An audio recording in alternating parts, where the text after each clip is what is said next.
Governor Bruce Rauner and the legislative leaders meet, but don't get your hopes up yet. We'll talk about it next on Capitol View.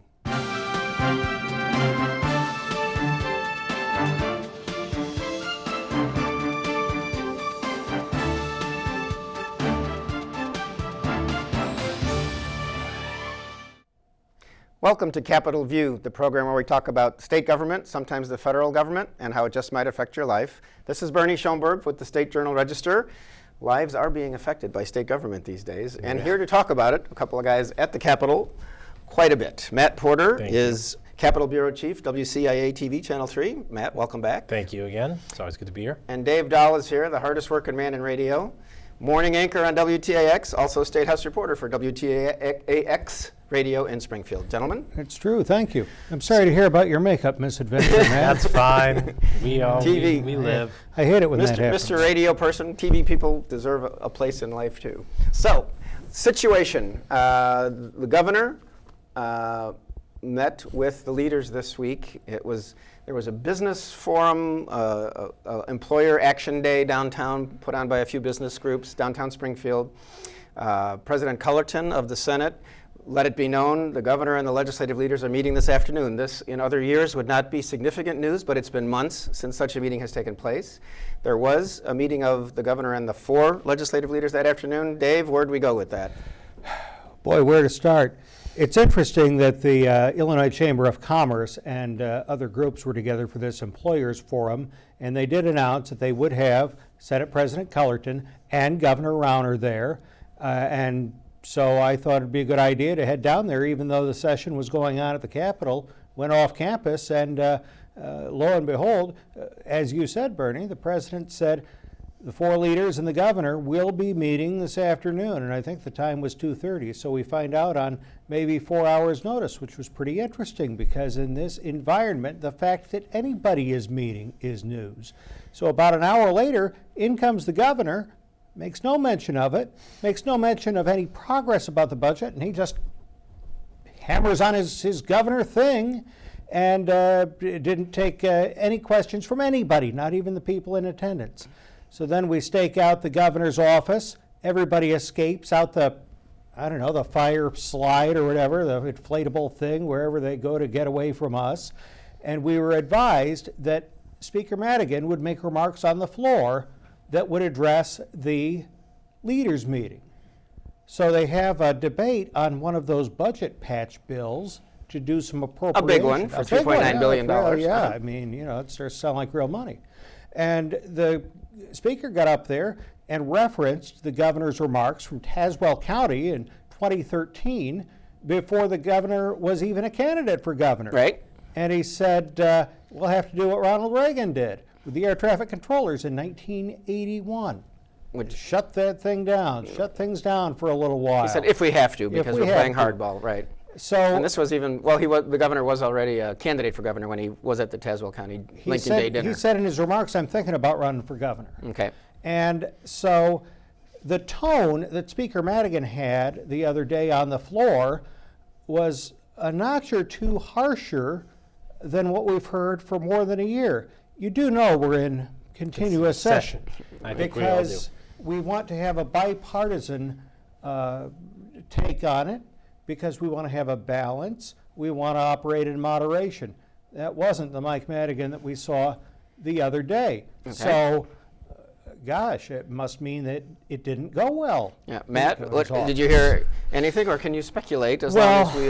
Are we allowed to do opinion on this show? Well, we can certainly say, we can analyze. I mean, from Speaker Madigan's remarks on the floor, it didn't seem as though things went very well. If things had went well, maybe Speaker Madigan would have had some sort of olive branch, or we've come to this little bit of agreement. But really, Speaker Madigan gave, I think, one of his harshest criticisms of the governor since this whole thing began. I think in the press conferences, Speaker Madigan has tried to be very cordial. People would ask how things are going, and he's like, I've talked to the governor, but he mentions that extreme and moderation, and instead, yes, let's not do things in the extreme. He brought out the cat's, the whole bag of things that he had to say about Governor Rauner.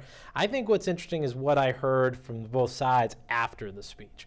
If you talk to Democrats, they say this was Speaker Madigan fired up, ready to continue the fight and not let go. And, meanwhile, some Republicans I spoke to said it's the exact opposite. They say, I think it's Speaker Madigan losing a little bit of his grip, and trying to be the enforcer and trying to remind, the House and the Senate in a way that he's the boss and he's still the boss in that chamber. I think it's really interesting, both sides sort of taking the mic, Speaker Madigan's speech, and saying, it's good for us, it's good for us. That's interesting. Dave? His personal agenda.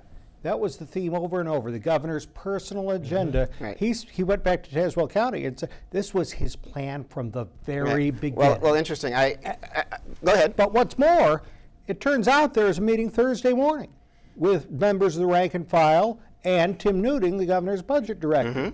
I talked to some folks from both sides, and they didn't say a lot, but because I do what I do, I got them to say not very much 4 different ways, so I had a full set of stories about it. So at least there are meetings going on away from the glare of the spotlight. Right, and there had been some meetings earlier among rank and file, although whatever does happen has to be approved by the leadership of both the House and the Senate in order to get through, and then you need, obviously, the governor to be on board, or else it'll be, vetoed, and there's just, the Democrats aren't together enough, even though they have 71 members, which is just enough to override a veto. There's always 1 or 2 members that are not going to... Representative Drury said last month that he's not going to take the heroin shot of these partial spending bills anymore. So, the Democrats don't have the 71 votes. Right. And I don't think Speaker Madigan wants 71 votes. He doesn't want to pass a tax hike by himself. He doesn't want to pass. Well, that's what the governor keeps daring. Well, if the Democrats just want a massive tax increase, which is funny because the governor wanted the tax to come down, as it did, January 1st, 2015, from 5% on individuals to 3.75. That's where it is now. That is adding at least a couple or a few $1 billion to the deficit. And when Speaker Madigan once mentioned the level of 5% as a starting point for discussion, Republicans all jumped on him. He just wants a massive tax hike. If and when we ever get through this crisis, people are going to look back at the significant dates that contributed to this mess. And, people will look at that May 31st or June 30th day, those days where it started. I think the significant date, most of all, is back when they passed that tax increase temporarily. I think it was Was that in 2011? Yeah, you're going to go back that far to the catalyst of all this pain that we're seeing now. It was at about 2 o'clock in the morning on 1/11/11, I think, on the strength of a number of lame ducks hitting the green button as they waddled out of the legislature and into state jobs courtesy of Governor Quinn. Yeah, well, interestingly, Governor Quinn ran for re-election. I mean, he won election over Bill Brady. But then he ran for re-election saying we need to keep the tax at 5%, and that's really what allowed Bruce Rauner to hammer him significantly. One of the issues that allowed this Republican governor, who, by the way, spent more money than anybody running for governor ever has before, $27 million of his own money, part of the $65 million he spent on this race, to win with a little over 50% of the vote is all. And we've been basically an impasse almost ever since, except for cleaning up a little bit about it. I will say that what Speaker Madigan said on the House floor reminded me that the governor's second State of the State address, where he said, he's talked about compromise, but still is pushing his turnaround agenda, which some people say is union weakening, but he says is business enhancing, change lawsuits, this and that. There was a flyer handed out, or a piece of paper handed out by the Madigan folks at Mr. Madigan's press conference later that day, which was headlined Bruce Rauner's Planned Crisis. And it had the quote from Tazewell County that the speaker now said on the floor, because he hasn't been talking about this openly. And it also talks about something that Governor Rauner said in 2012 at a conference in Chicago about how we might use social services to drive a wedge between Democrats and the unions they love, and let them pick the elderly and the sick and the kids over their union friends. And there was also a Chicago Tribune quote where the governor had said that crisis creates opportunity. We've got to use leverage of a crisis to force structural change.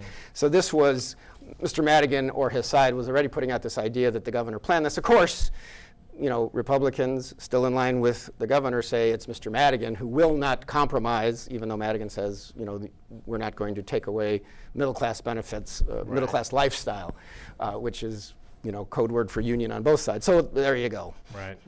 It's a tough situation. So what about this $3.9 billion spending bill? So the House and Senate passed it. It would fund universities, which have gotten no state money since July of last year. And we've just got another, I think more than 100 layoffs at Western Illinois University were just announced late in the week. You've got Chicago State University that may close by the end of April. So it had university funding, human service funding, and back pay that was owed to union members in the state. ordered. And the governor's Yeah, people right. have called it phony, and so it looks like a veto is coming if it hasn't come by the time this show airs. And I would call it dead on arrival. It There you is go. DOA, and I think if there's any evidence to point why it's dead on arrival, I mean, we had Senator Radonio and Representative Durkin put their smaller plan that they were able to use. The leaders, the Republican leaders of Right, the Republican House and leaders Senate. put out their plan shortly before the House voted on this Democratic plan. And, if they had any interest in the Democratic plan, I don't think they would have come out with their own plan, which isn't going to go anywhere. And I think there was some evidence that they thought it wasn't going to go anywhere because they almost seemed a little unprepared with the details of the Republican leaders of their plan. But clearly this is going to be another bill to go to the governor's desk where the Democrats say, if you're going to continue to keep us in this crisis, we're going to continue to send you these bills that will fund, social services, the sick, higher education, and you're going to have to keep picking up that pen. You're going to have to keep vetoing them, and we're going to let that record stand when the elections come again. It only got 65 votes in the House. Right. And that's not even all the Democrats there are. And is it phony? Well, it may not be polite to say the word phony, but it is. Well, The people who are in favor of it say, at least you get a ticket to the back of the line. That's right, If the bill because- doesn't because- pass, you don't get a ticket to the back. Right, because what an appropriation would do is allow the comptroller to decide to spend that money if it reaches the priority level, like you say, if it moves to the front of the line over some other critical needs. And that's what Comptroller Leslie Munger is having to do every day. And that's taking gonna a be little a bit of problem. money and paying whatever bills she can. It's going to be a problem for her because she's on the ballot in November. Correct. How's that going to go? I'm sure that all of these, she was appointed by Governor Rauner, and Susana Mendoza, former state representative, now city clerk of Chicago, is the Democratic candidate, and you better believe the state's fiscal problems, the comptroller's fault or not, are going to be a big part of that Some wonders campaign. if in hindsight, Leslie Munger knew that the budget crisis was going to go this long, if she would have even taken the appointment. I mean, Well, it's hard to turn down a top executive job in one of the biggest states in the country, I assume, true. and because there But are challenges at involved. what cost is her superior, doing to her because of the situation? Well, I'm trying to recall now the timeline of her being appointed versus the declaration that would only be a 2-year appointment as opposed to 4, because, of course, Controller Topinka passed away after she was reelected, And before she before was the sworn inauguration, in, right. and the governor had said, no, this has got to be a 4-year appointment. It's my appointment to make for 4 years. Yeah. Which I think is interesting because the governor has had a hand in picking 3 members of the legislature now and the controller. So he's really amassed quite a few chips. Well, we'll see where they get cashed in. So let's talk about education funding some, because some numbers came out this week saying which school districts would be winners and losers under the governor's proposed funding plan. The one thing the governor has said, almost regardless of what else is going on, we need more money for K through 12 education, and I want a clean bill.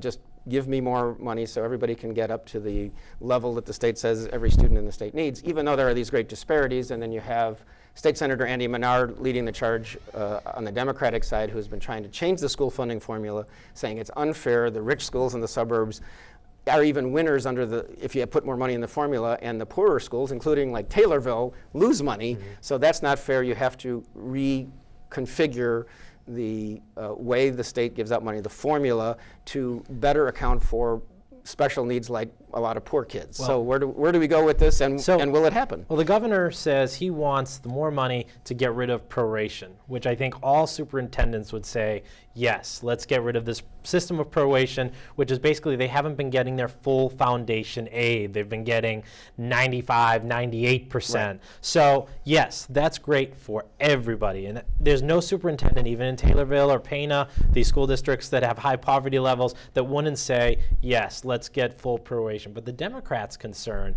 and especially with Governor Rauner's education bill this year, is that it takes really very little interest in comparing schools that have high property taxes, big shopping malls, lots of property tax income coming in, Nuclear plants. versus a place like Pana or Taylorville, which is very little. A lot of people have moved out. There are these towns that have one Dairy Queen, and that's their top retailer. Taylorville is bigger than that. But yeah, anyway. Taylorville is bigger than that, but other districts. Yeah. And so the Democrats say, well, like last year, and they were able to get the governor to do this, like 85 million. There was some fund, I can't remember the specifics, that went to basically adding on to schools who needed it. This bill, Democrats say, doesn't have that. And so they think that's a step backward. They think last year they made a step forward. It wasn't, Senator Menard's education reform, but at least there was a pot of money that was distributed among schools with low property tax incomes, high poverty rates. This year, they say Governor Rauner increases full proration, but it doesn't have that little pot of money to be distributed to schools that need, more funding. And so they say that's a step backward. And I think the Democrats have a legitimate reason for that. And they have pretty good negotiating power when it comes to K through 12 education, because Bruce Rauner proved last year that he was not willing to let schools close, come in late. Right. Well, he actually signed the education bill. Was the only part of the budget that he signed, and he did it without Republicans. No Republicans had voted for it. After he told the Republicans not to vote on it. Yeah. Right. That's a pretty point that they forget to mention. Yeah. Now, I think it's interesting that Taylorville comes up because that's Menard country. Taylorville and Pana are in the Menard district. They're doing poorly, and Taylorville, not long ago, got a visit from Governor Rauner, who wants to help. Isn't that nice? Yeah. Now, here is one point I find interesting, too. The Republicans don't like the Menard bill because they call it a bailout for Chicago. They also don't like it because it'll pick winners and losers, i.e., a loser in my district, and that'll harm my reelection chances. I will say that in committee this week, that kind of language was not used. They're quite polite. They didn't vote for it. But and I will say that Andy Menard has said that he has decided through the negotiations over a few years that he has to put a hold harmless in this bill, which is fancy language for nobody loses money, but that would take an extra $400 million. And on top of that, he calls it pension parity, which means help Chicago School District pay the pension costs for its teachers. That's another $200 million. But you ask where the money comes from, and he does not yet know because that's part of the negotiation. And the $200 million is what opponents of the bill, Republicans in particular, call the Chicago bailout. I got to talk about this winners and losers thing, yes, because I've been covering this extensively recently. And here's the situation right now. I toured Pana School, a school in Pana, where unfortunately part of the ceiling actually fell down. Teacher was sitting there, fell right on her desk. Thankfully she's safe, everything's safe. They were able to repair, but that happened. And that school also does classes in the hallway. They do classes in stairwells. That's their situation. Whereas I went to a committee hearing listening to some upstate Chicagoland superintendents, and they were asked, what sacrifices have you had to make during the proration period? And one superintendent basically said, well, we've really focused on the Going Green program. We've really cut down on our paper waste and our copiers. We've really trained ourselves to be more stewards of the earth. That's the disconnect between the two areas. And, until you rectify that, until you get these different superintendents talking, because the other thing that superintendent was asked, do you talk to your superintendents in the south side of Chicago or in these poorer districts about their financial issues and their struggles? And he said, no, we don't talk about that stuff. And so I think there's a disconnect between the upper school districts and the lower school districts, and they don't even fathom the differences that the schools are dealing with money. And so I think the Democrats have a beef with fairness, and to say that the new plan would create winners and losers doesn't really acknowledge the fact there are already winners and losers in our system. Yeah, Menard, I know, says giving more money to the current system is like throwing gasoline on a fire, et cetera. I should also say that the governor says, yes, we have to reform the formula. You're right, and we have to pay more attention to poor schools, but we can't do it right away. Give me money to open the schools now in the fall, and we'll work on that. Yes, the governor and the Republicans are pushing the point. Everyone gets full foundation funding, and how can you argue with that? It's pretty hard to. Well, there But you the go. superintendents would say, you know what, we've been working on it for 20 years. Yeah. How The long last can big we change work on it? in the formula was 1997, although the governor has turned to saying the Democrats did this in 2003 when there was just a reformulation of how poverty is measured when they got some better statistics according to Manar. So, a little bit of this partisanship something for crawls everybody. in. Let's talk, one of the other things that President Cullerton talked about that could have some effect on folks over a long period of time is the need for roads and bridges to be fixed, mass transit, et cetera.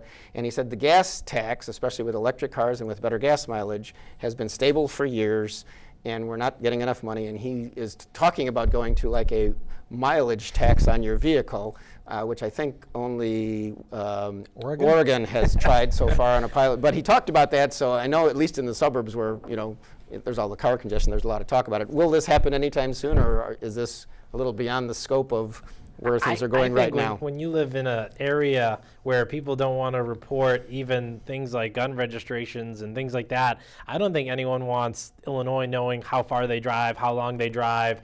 And, I talk to people on the street. This is something that I think the public would really, really worry about, that Big Brother knows a little too much about what I'm doing. And so I would see it having a tough time. Yeah, I overheard you saying that I'm kidding. The formula, again, to use that word, is outmoded in that how many people have electric cars? Not everybody, but a lot more than they're used to, and those people aren't buying as much gas. Cars last longer than ever, they're more efficient than ever, they're better than ever, and the gas tax is no longer a reliable source. So goes the argument. So something probably should change. Will it be the pay per mile? Right.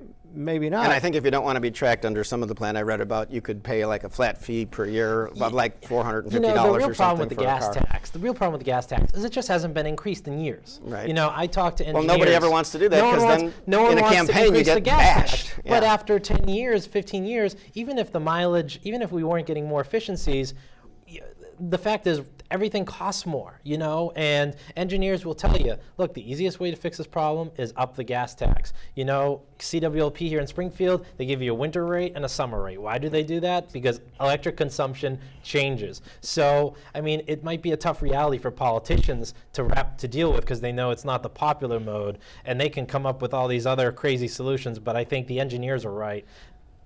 Yeah, well, when you run, Matt, you can run on the raise taxes idea. No, just kidding. There's some states where your license plate fee is based on the age and value of your car. If you're like Bernie driving a new Rolls every year, you're paying a lot. If you're driving an old beater, Is that Bernie 1%? No, just kidding. And really quickly, because I did this story, one of the other interesting thing is the revenue, where it goes. There's a lot more of the funding for roads comes through those registration fees and the Secretary of State's fees. None of that goes to local roads. Very little of it. So while IDOT may be making it through, and granted they're not doing so well, the local roads that get people from a farm to the highway, those are disappearing. Those are turning back to mud, according to some engineers. Okay.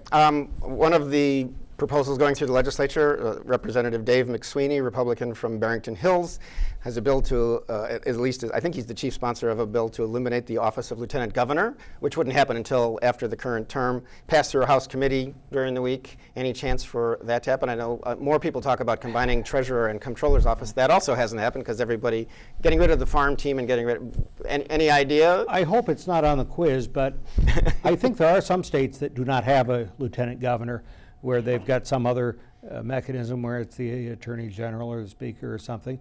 But the last time we needed a lieutenant governor was when we kicked out Blago, we promoted Pat Quinn, and there wasn't a lieutenant governor until Sheila Simon was elected the next year, or the 2 years later. So Illinois has proven, of course, Dave O'Neill and Bob Custra as Yeah, well. they quit midterm, both of those Illinois guys. has proven that it doesn't need a lieutenant governor because there wasn't one during the first 2 years of the Quinn governorship. It's a talker. It's a good one to talk about, but probably won't go People anywhere. worry about the question of succession, but I wonder if you don't have a lieutenant governor, and you're worried about if it's the attorney general and it's Lisa Madigan who's a Democrat, why not then write the rule book to say the next senior Republican in the executive staff. I mean, I think that's, people are saying, well, what's the question of succession? I think there are ways around that. Okay, well, we will see if that happens. Also, big agricultural area. Raymond Poe is one of those state representatives that used to represent part of Springfield, was promoted by the governor, and did get Senate confirmation.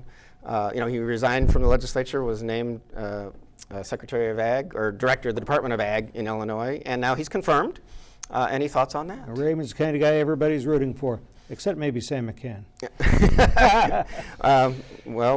That's right. He did endorse Mr. McCann's. That's just like that TV show. Opponent, Everybody yes. likes him. We also talked about late license plate fees and things for roads. Right.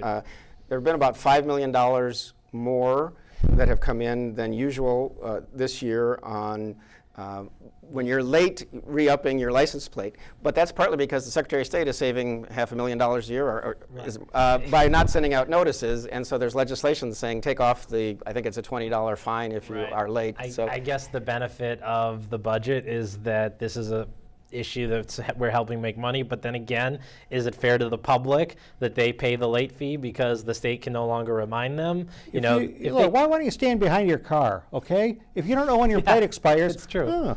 But it's like, and I think what the Secretary of State tried to do is they offered a grace period for a while, and they're just trying to get people now to do the e-register, get notified in your email box. And frankly, in the long term, that might be good because then they'll save more money having to mail those out when they ever get back to doing it. And they can just take it off your GPS after we start doing text by mile. Yeah, exactly. I don't know if I'm getting into something here that has a chance or not, but Tim Butler, another state representative recently appointed in Springfield, has co-sponsored something that would term limit the leadership of the General Assembly. Any chance that's going to go anywhere? Well, look at it this way. I talked to Representative Butler and asked him, do you think this has any chance?